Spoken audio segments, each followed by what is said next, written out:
Bon, ma chère Anne Saint-Laurent, chers amis, pour commencer, je vais répondre à Anne Saint-Laurent en la remerciant d'abord de l'accueil que la GIRCARCO, à son initiative, nous réserve.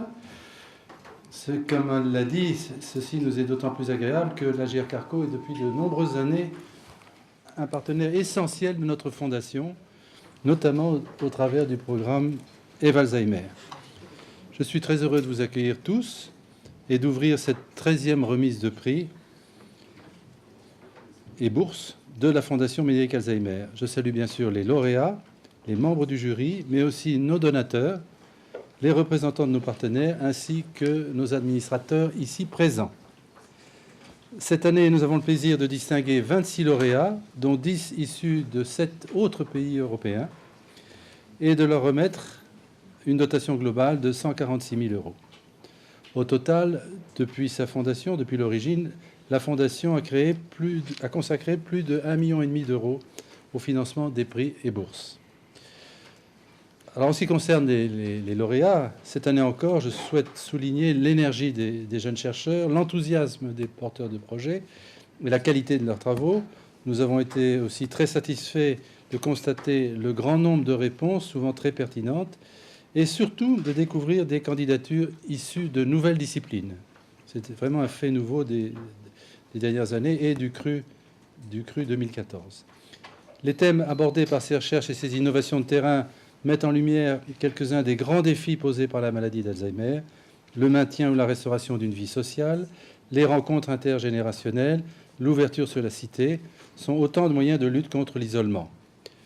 L'adaptation de l'environnement, notamment en milieu hospitalier, pour une meilleure prise en charge des personnes malades, ou encore les questions éthiques et économiques, constituent également des thèmes privilégiés. Je souhaite bien sûr remercier nos partenaires qui nous permettent d'amplifier notre réflexion et notre action en France et à l'étranger. Merci donc à la Fédération hospitalière de France, à l'EREMA, espace de réflexion éthique sur la maladie d'Alzheimer, et à l'EFID, qui réunit un certain nombre de fondations européennes qui ont élaboré une initiative sur la prise en compte de la démence par nos sociétés. Notre réunion annuelle est toujours un temps fort dans la vie de la Fondation, car elle illustre bien l'esprit de la Fondation, sa vision et sa stratégie. Notre conviction profonde est qu'il est possible d'agir concrètement et efficacement pour aider les personnes malades et leur entourage, familial, professionnel, bénévole, à mieux vivre avec la maladie d'Alzheimer en sortant d'un modèle axé encore aujourd'hui principalement sur le tout médical.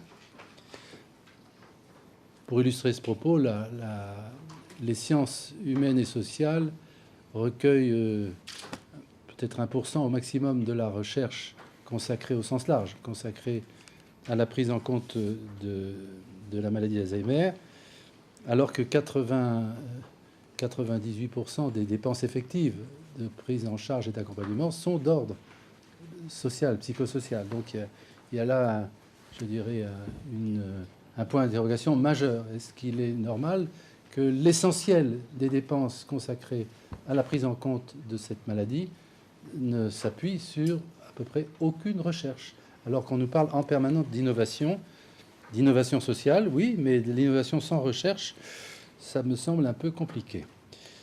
Donc voilà ce que je voulais dire en termes plus francs, plus simples.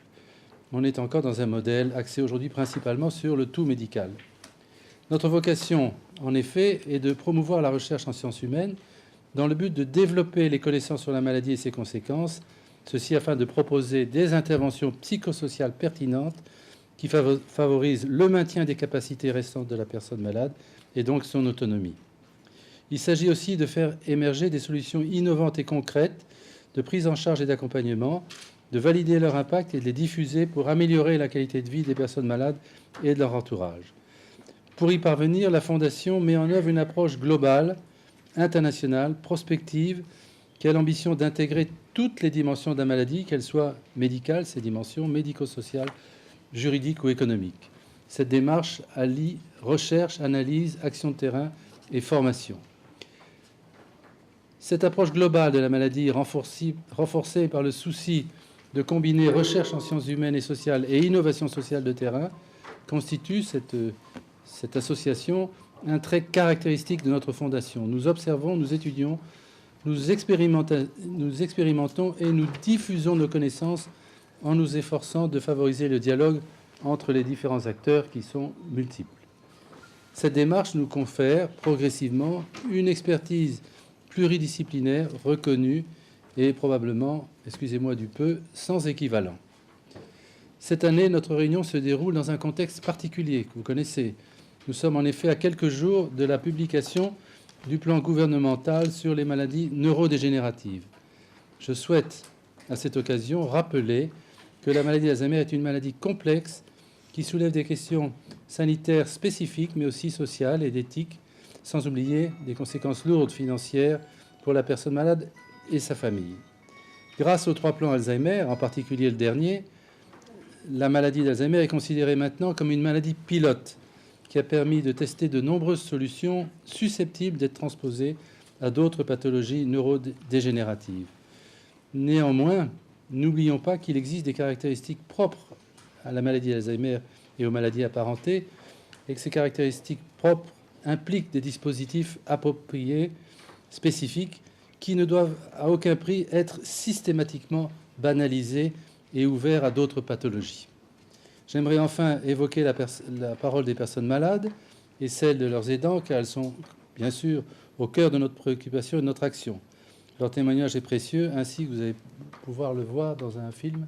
Vous l'avez vu dans un film? Oui, dans un film qui est passé quand vous entriez dans la salle, que on voyait des personnes malades qui dansaient et qui sont venues remettre à Exactement. M. Dordiac un tableau, montrant ainsi, comme Madame Romanoff l'a bien souligné, que les personnes malades peuvent être celles qui font un cadeau et pas seulement celles qui en reçoivent un. Exactement.